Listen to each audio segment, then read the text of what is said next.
नमस्ते प्रणाम। मैं हूँ आपकी उर्मिला, अपने उर्मिला अनीता ऑफिशियल चैनल में आप सभी का स्वागत करती हूँ। और देखिए, एक मेरी छोटी बहना है गीता यादव गुरु शिष्य, उनका भी चैनल है। बहुत प्यारे प्यारे भजन गीत मिलते हैं, पढ़ते हैं, उस पर सुनने को आप लोगों को मिलेंगे। अगर सुनना चाहते हैं, आनंद उठाना चाहते हैं, तो दोनों चैनल को आपको सब्सक्राइब कर लीजिए।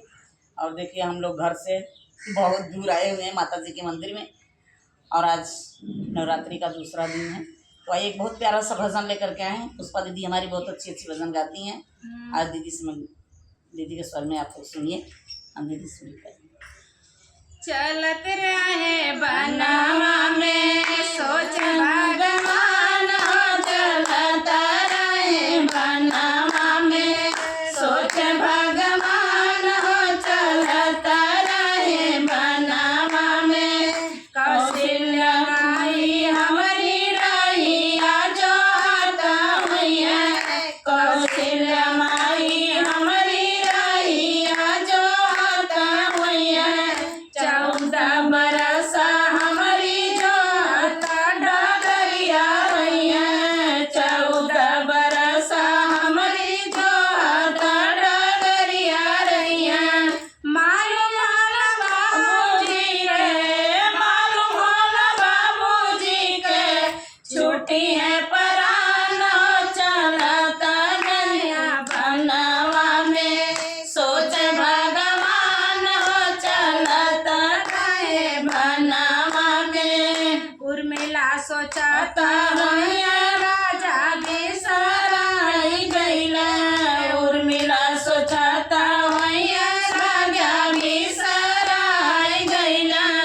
14 बरस के हमके ठोकर लगाई गईला, 14 बरस के हमके ठोकर लगाई गईला।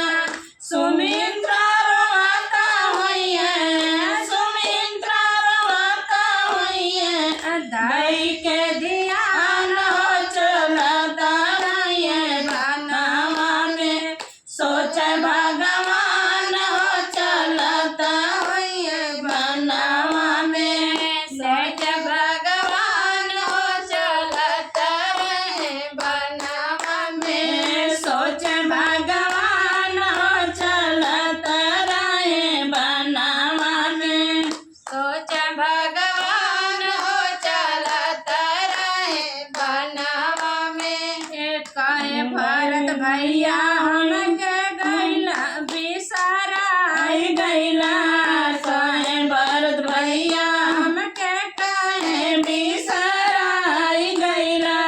मोहिया का ढेर भैया तोड़ी के पराई गैला, मोहिया के डोर भैया तोड़ी के पराई गैला, तोड़ी के पराई गैला, छोड़ी के पराई गैला, गोरी के पराई गैला, छोड़ी के पराई गैला, छोड़ी के पराई गैला, छोड़ी के पराई गैला।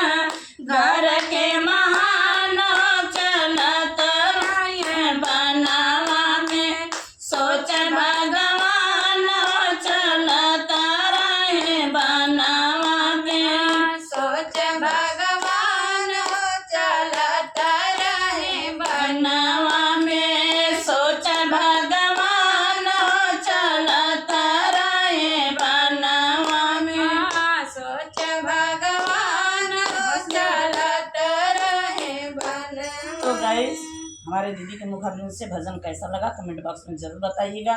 और एक और प्यारी सी भजन सुनवाते हैं दीदी के मुखारबिंद से।